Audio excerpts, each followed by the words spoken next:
नमस्कार विद्यार्थी मित्रांनो, माझं नाव सुहास भिसे. स्वागत आहे तुमचं सर्वांचं परत करंट अफेअर्स मराठी या आपल्या मायबोली भाषेतील एज्युकेशनल यूट्यूब चॅनलमध्ये.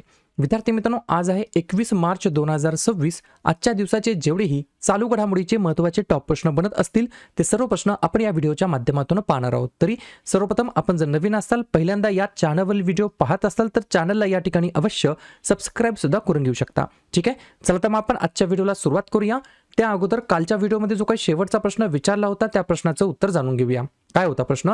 जागतिक सॉफ्ट पॉवर निर्देशांक 2026 मध्ये भारताचा क्रमांक कितवा आहे? तर बऱ्याच विद्यार्थी मित्रांनी अगदी योग्य उत्तर टाईप करून सांगितलं आहे. पर्याय क्रमांक ए, आपल्या प्यारा भारताचा या ठिकाणी 32वा क्रमांक आहे. कशाच्या बाबतीमध्ये? तर जागतिक सॉफ्ट पॉवर निर्देशांक 2026 मध्ये भारताचा 32वा क्रमांक आहे. क्लिअर? आता पाहूया विद्यार्थी मित्रांनो प्रश्न क्रमांक पहिला. टोटल संपूर्ण व्हिडिओमध्ये 12 प्रश्न असतील. सुरुवातीपासून शेवटपर्यंत व्हिडिओ प्रामाणिकपणे पाहण्याचा प्रयत्न करा. एक एक प्रश्न महत्त्वाचा आहे. तुम्ही कोणत्याही परीक्षेची तयारी करा. प्रश्न क्रमांक पहिला काय आहे? अलीकडेच कोणत्या राज्यामध्ये गौधम नावाची योजना सुरू करण्यात आलेली आहे? प्रश्न क्रमांक पहिल्याचे योग्य उत्तर आहे पर्याय क्रमांक डी, छत्तीसगड हे या प्रश्नाचे योग्य उत्तर असणार आहे. तर छत्तीसगड राज्याच्या अंतर्गत या ठिकाणी गौधम नावाची योजना सुरू करण्यात आलेली आहे. ज्याच्या मागचा उद्देश काय? तर भटक्या गुरांना आश्रय देणे आणि त्यांच्या खाण्यापिण्याची व देखभालीची सोय करणे. याच्यामुळे फायदे काय आहेत? तर या गोदामांमध्ये गोवंशाची सुरक्षितता सुनिश्चित केली जाईल आणि त्यांच्यापासून मिळणाऱ्या शेण व गोमूत्राचा वापर करून सेंद्रिय खत निर्मितीस चालना दिली जाणार आहे. तर पर्याय क्रमांक डी, छत्तीसगड हे या प्रश्नाचं योग्य उत्तर असणार आहे, ज्या राज्याच्या अंतर्गत गौधम नावाची योजना सुरू करण्यात आलेली आहे.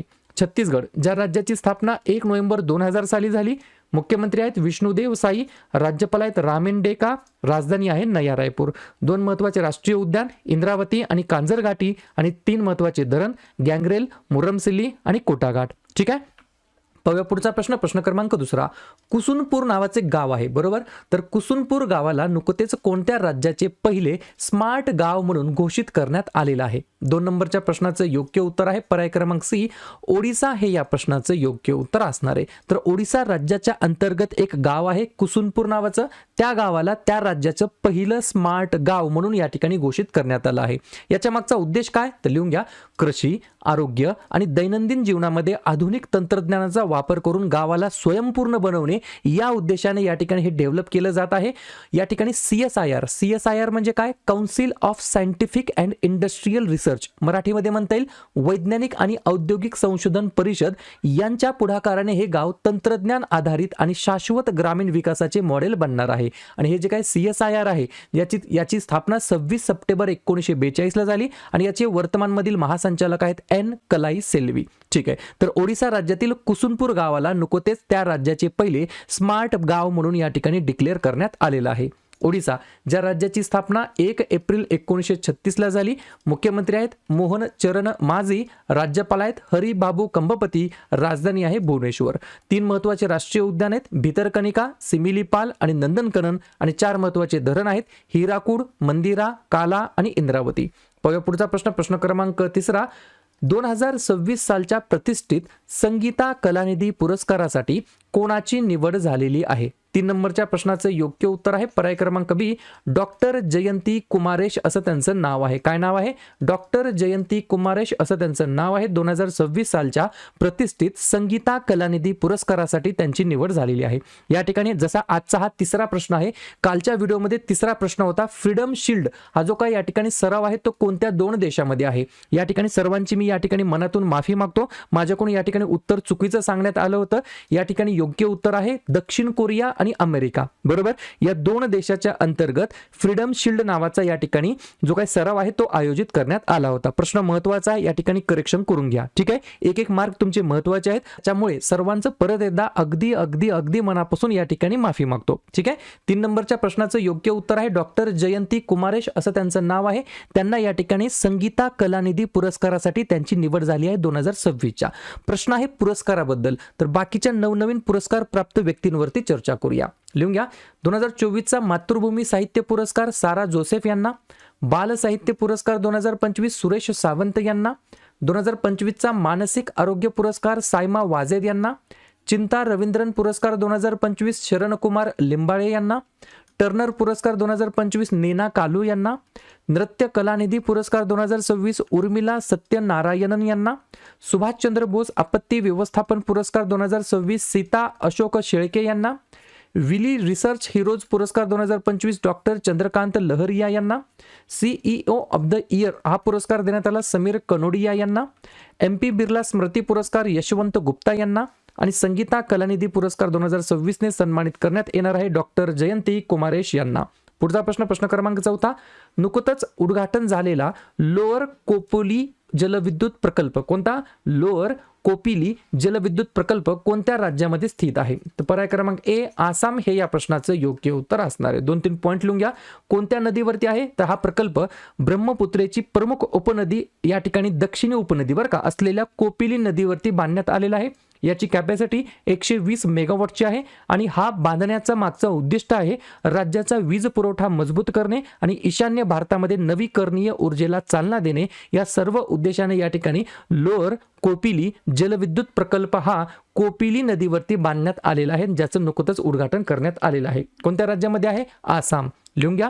आसामची स्थापना 26 जानेवारी 1950. मुख्यमंत्री हिमंता बिस्वा शर्मा, राज्यपाल लक्ष्मण प्रसाद आचार्य, राजधानी दिसपूर. 5 महत्त्वाचे राष्ट्रीय उद्यान काझीरंगा, मानस, डिब्रू सैखोवा, रायमोना आणि देहिंग पटाई आणि 2 महत्त्वाचे धरण पगलडिया आणि सुबानसिरी. पुढचा प्रश्न क्रमांक 5. अलीकडेच CE-20 क्रायोजेनिक इंजिनची यशस्वी चाचणी कोणत्या संस्थेने केलेली आहे? 5व्या नंबरच्या प्रश्नाचं योग्य उत्तर आहे पर्याय क्रमांक डी इस्रो हे या प्रश्नाचं योग्य उत्तर असणार आहे. लक्षात घ्या. CE-20 क्रायोजेनिक इंजिनची यशस्वी चाचणी इस्रोने या ठिकाणी केलेली आहे. ही चाचणी का महत्त्वाची आहे? तर या चाचणीमुळे गगनयानासह भविष्यातील मोहिमांसाठी इंजिनची वाढीव पेलोड क्षमता सिद्ध झाली आहे. या विकासामुळे भारताची अंतराळामध्ये अधिक जड उपग्रह आणि मानवी मोहिमा प्रक्षेपित करण्याची क्षमता अजून या ठिकाणी वाढलेली आहे आणि याचा उपयोग चंद्रयान 3 गगनयान मानवी अंतराळ उड्डाण कार्यक्रमासारख्या प्रमुख मोहिमांमध्ये या ठिकाणी याचा वापर केला जाऊ शकतो. तर पर्याय क्रमांक डी इस्रोने CE-20 क्रायोजेनिक इंजिनची यशस्वीपणे चाचणी केलेली आहे. इस्रो बद्दल बिलकुल इसरून जायचं नाही. लिहून घ्या. फुल फॉर्म आहे इंडियन स्पेस रिसर्च ऑर्गनायझेशन, मराठीमध्ये म्हणता येईल भारतीय अंतराळ संशोधन संस्था. स्थापना झाली 15 ऑगस्ट 1969ला. संस्थापक आहेत विक्रम साराभाई, अध्यक्ष आहेत व्ही नारायणन आणि मुख्यालय आहे बेंगलोर या ठिकाणी. पुढचा प्रश्न क्रमांक 6. दरवर्षी जागतिक वनीकरण दिवस केव्हा साजरा करण्यात येत असतो? 6व्या नंबरच्या प्रश्नाचं योग्य उत्तर आहे पर्याय क्रमांक सी आजच्या दिवशी म्हणजेच 21 मार्चला दरवर्षी आपण या ठिकाणी जागतिक वनीकरण दिवस म्हणून साजरा करतो. हा दिवस साजरा करण्याचा मागचा उद्देश तर वनांचे महत्त्व सांगणे, वृक्षतोड थांबवणे आणि नवीन झाडे लावण्यासाठी लोकांना प्रोत्साहित करणे या उद्देशाने जागतिक वनीकरण दिवस आपण दरवर्षी साजरा करतो 21 मार्चला. 2026 ची थीम आहे फॉरेस्ट अँड इकॉनॉमीज. काय? Forest and economies. ठीक आहे. प्रश्न आहे महत्त्वाच्या दिवसाबद्दल. लगेच काय करूया, मार्च महिन्यातील जेवढेही महत्त्वाचे दिवस असतील त्याच्यावरती आपण एकदा रिव्हिजन टाकूया. 1 मार्च शून्य भेदभाव दिवस आणि जागतिक नागरी संरक्षण दिवस. 3 मार्च जागतिक वन्यजीव दिवस आणि जागतिक श्रवण दिवस. 4 मार्च राष्ट्रीय सुरक्षा दिवस. 8 मार्च आंतरराष्ट्रीय महिला दिवस. 10 मार्च CISF स्थापना दिवस. 11 मार्चला नो स्मोकिंग डे. 12 मार्च जागतिक किडनी दिवस. 13 मार्च जागतिक झोपेचा दिवस. 15 मार्च जागतिक ग्राहक हक्क दिवस. 16 मार्च राष्ट्रीय लसीकरण दिवस. 18 मार्च भारतामध्ये आयुध निर्माण दिवस. 20 मार्च जागतिक चिमणी दिवस आणि आनंदाचा आंतरराष्ट्रीय दिवस. 21 मार्च जागतिक वनीकरण दिवस आणि जागतिक कविता दिवस. 22 मार्च जागतिक जल दिवस. 23 मार्च जागतिक हवामान दिवस. 24 मार्च जागतिक क्षयरोग दिवस. पुढचा प्रश्न क्रमांक 7. चापचर कूट या ठिकाणी नावाचा एक फेस्टिवल असतो, उत्सव असतो, कल्चरल या ठिकाणी उत्सव असतो. तो कोणत्या भारतीय राज्याचा प्रमुख सांस्कृतिक उत्सव आहे? 7व्या नंबरच्या प्रश्नाचं योग्य उत्तर आहे पर्याय क्रमांक बी मिझोरम हे या प्रश्नाचं योग्य उत्तर असणार आहे. तर सोनेरी सुगीच्या अपेक्षेने आणि वसंत ऋतूच्या स्वागतासाठी हा सण या ठिकाणी प्रमुख सांस्कृतिक उत्सव म्हणून चापचर कूट नावाने या ठिकाणी साजरा केला जातो मिझोरम राज्याच्या अंतर्गत. या ठिकाणी मिझोरम बद्दल लगेच चर्चा करूया. मिझोरम राज्याची स्थापना या ठिकाणी 20 फेब्रुवारी 1987 ला झाली. मुख्यमंत्री आहेत लालदोहोमा, राज्यपाल आहेत VK सिंग, राजधानी आहे ऐजवाल. 2 महत्त्वाचे राष्ट्रीय उद्यान मुरलेन आणि ब्ल्यू माउंटेन आणि 2 महत्त्वाची धरणे सेरलुई आणि तुई रियाल. पुढचा प्रश्न क्रमांक 8. जागतिक वस्त्र ब्रँड युनिक्लो च्या भारतासाठी नवीन ब्रँड अँबॅसेडर म्हणून कोणाची नियुक्ती करण्यात आलेली आहे? 8व्या नंबरच्या प्रश्नाचं योग्य उत्तर आहे पर्याय क्रमांक ए, जसप्रीत बुमराह असं त्यांचं नाव आहे. काय नाव आहे? जसप्रीत बुमराह असं त्यांचं नाव आहे. जागतिक वस्त्र ब्रँड युनिक्लोच्या भारतासाठी नवीन ब्रँड अँबॅसेडर पदी यांची नियुक्ती करण्यात आलेली आहे. पुढचा प्रश्न क्रमांक 9, सिटी युनियन बँकेचे ब्रँड अँबॅसेडर म्हणून कोणाची नियुक्ती करण्यात आलेली आहे? 9व्या प्रश्नाचं योग्य उत्तर आहे पर्याय क्रमांक डी, रवींद्र जडेजा असं त्यांचं नाव आहे. सिटी युनियन बँकेच्या ब्रँड अँबॅसेडर पदी त्यांची नियुक्ती करण्यात आलेली आहे. एक सेपरेट आपण व्हिडिओ तयार करू लेटेस्ट 2026 मध्ये वेगवेगळ्या ब्रँड्सने त्यांचे जे काही ब्रँड अँबॅसेडर म्हणून नियुक्त केलेले वेगवेगळे सेलिब्रिटीज असतील, पर्सनॅलिटीज असतील, त्याच्यावरती आपण एक सेपरेट या ठिकाणी व्हिडिओ तयार करून अपलोड करूया. पुढचा प्रश्न, टाइम मॅगझिनच्या 2026 मधील 100 सर्वोत्तम ठिकाणांच्या यादीमध्ये भारतातील किती ठिकाणांचा समावेश करण्यात आलेला आहे? त्या ठिकाणी पर्याय क्रमांक सी, 3 वेगवेगळ्या ठिकाणांचा. पहिला आहे ओबेरॉय राजगड पॅलेस रिसॉर्ट, दुसरा आहे मारोखेत आणि तिसरा आहे शक्ती हिमालय प्राण लॉज. बरोबर, या 3 प्लेसेसचा या ठिकाणी समावेश करण्यात आला आहे टाइम मॅगझिनच्या 2026 मधील 100 सर्वोत्तम ठिकाणांच्या यादीमध्ये. 11 नंबरचा प्रश्न, बीसीसीआयने नमन पुरस्कार 2026 मध्ये खालीलपैकी कोणाला कर्नल सी.के. नायडू जीवन गौरव पुरस्कार प्रदान केलेला आहे? 11व्या नंबरच्या प्रश्नाचं योग्य उत्तर आहे पर्याय क्रमांक बी, राहुल द्रविड. कोण आहेत? भारताचे माजी कर्णधार आणि मुख्य प्रशिक्षक म्हणून या ठिकाणी त्यांनी कामकाज पाहिलेलं आहे. त्यांच्या शानदार खेळाडू कारकिर्दीसह आणि यशस्वी प्रशिक्षण पदाच्या कार्यकाळासह भारतीय क्रिकेटमधील त्यांच्या अफाट योगदानाबद्दल त्यांना या पुरस्काराने सन्मानित करण्यात आलं आहे. Colonel C K. नायडू जीवन गौरव पुरस्कार असं या ठिकाणी पुरस्काराचं नाव आहे.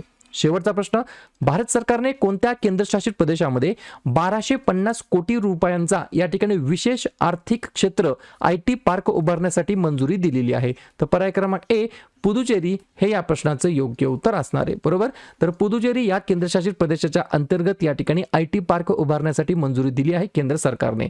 क्लिअर? तर अशा प्रकारे विद्यार्थी मित्रांनो हे होतात 12 प्रश्न. उपक्रम कंटेंट हा जो काही प्रयत्न आपण सुरू केलाय मराठी भाषेमध्ये कसा वाटतो अवश्य कमेंट करत चला.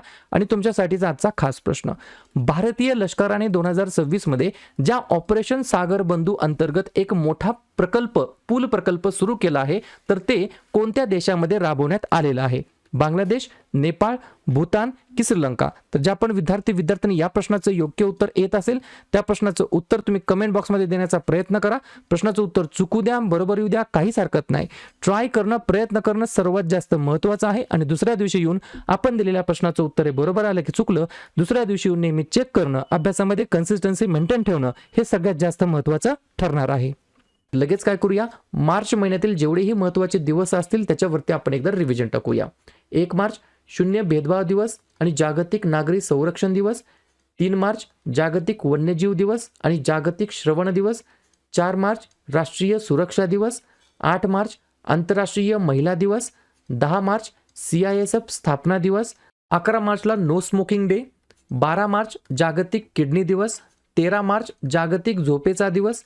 15 मार्च जागतिक ग्राहक हक्क दिवस. 16 मार्च राष्ट्रीय लसीकरण दिवस. 18 मार्च भारतामध्ये आयुध निर्माण दिवस. 20 मार्च जागतिक चिमणी दिवस आणि आनंदाचा आंतरराष्ट्रीय दिवस. 21 मार्च जागतिक वनीकरण दिवस आणि जागतिक कविता दिवस. 22 मार्च जागतिक जल दिवस. 23 मार्च जागतिक हवामान दिवस. 24 मार्च जागतिक क्षयरोग दिवस.